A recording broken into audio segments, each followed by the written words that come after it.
2024 বর্ষের HSLC exam মানে metric পরীক্ষার জন্য সেবা বোর্ড কিছু রুলস বেঁধে দিয়েছে এবং এই রুলসগুলো মেনে তোমাদেরকে এক্সাম দিতে হবে। সো এই রুলসগুলো তোমাদের জন্য অনেক বেশি ইম্পর্টেন্ট। পরীক্ষায় যাওয়ার আগে একবার হলেও এই ভিডিওটি দেখে যাবে। ফার্স্টের রুলটি হলো পরীক্ষায় প্রত্যেক ছাত্রছাত্রীদের স্কুল ইউনিফর্ম বাধ্যতামূলক। তার মানে তোমাদেরকে তোমাদের স্কুল ইউনিফর্ম পরে যেতে হবে, আদারওয়াইজ তোমাদেরকে এক্সাম হলে প্রবেশ করতে দেওয়া হবে না। নেক্সট রুলটি হলো ওএমআর শিট 8:30 AM এ দেওয়া হবে, তাই তোমাদেরকে যথাসময়ে এক্সাম হলে প্রবেশ করতে হবে। 8:30 AM এর আগে তোমরা পরীক্ষার হলে যেতে পারবে না, মানে এক্সাম সেন্টারের গেটের ভিতরে প্রবেশ করতে পারবে না। উত্তরপত্র মানে আনসার শিট 8:40 AM এ দেওয়া হবে এবং প্রশ্নপত্র মানে কোয়েশ্চেন পেপার 8:55 AM এ দেওয়া হবে। এবং তোমরা মনে রাখবে যে ওএমআর শিট দেওয়া নেওয়ার প্রতিবারই বেল দেওয়া হবে।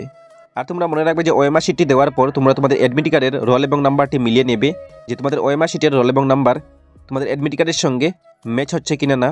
এবং নেক্সট প্রথম 90 মিনিট পর অর্থাৎ 10:30 ঘটিকার সময় তোমাদের ওএমআর শিটটি নিয়ে যাওয়া হবে এবং তারপর তোমরা ডিসক্রিপটিভ টাইপের উত্তরপত্রে লেখা আরম্ভ করতে হবে। তারপরের ইম্পর্টেন্ট রুলটি হলো পরীক্ষার সময় তোমরা নীল বা কালো কালির কলম ব্যবহার করতে পারবে। পরীক্ষার সময় তোমাদেরকে অন্য কোনো রঙিন কালির কলম ব্যবহার করতে দেওয়া হবে না। পরীক্ষার হলে তোমরা ক্যালকুলেটর, সেলফোন মানে মোবাইল ফোন, ইলেকট্রনিক ডিভাইসের ঘড়ি মানে স্মার্ট ওয়াচ এগুলো ব্যবহার করতে পারবে না। নেক্সটে তোমাদেরকে পরীক্ষার হলে সিগনেচার শিট মানে অ্যাটেন্ডেন্স শিটে সাইন করতে হবে। আরেকটি ইম্পর্টেন্ট রুল হলো পরীক্ষার্থী ছাড়া অন্য কোনো ব্যক্তিকে এক্সাম সেন্টারে প্রবেশ করতে দেওয়া হবে না। সো এই ছিল এইচএসএলসি এক্সাম মানে মেট্রিক পরীক্ষার সেবা বোর্ড কর্তৃক পরিচালিত পরীক্ষার দিনের কিছু রুলস। এই রুলসগুলো মেনে তোমাদেরকে এক্সাম দিতে হবে আর এই রুলসগুলো তোমরা মাথায় রাখবে। আর এই ভিডিওটি তোমরা তোমাদের বন্ধুদের সঙ্গে মাস্ট একবার শেয়ার করে দেবে, কারণ এই রুলসগুলো জানা সবার প্রয়োজন।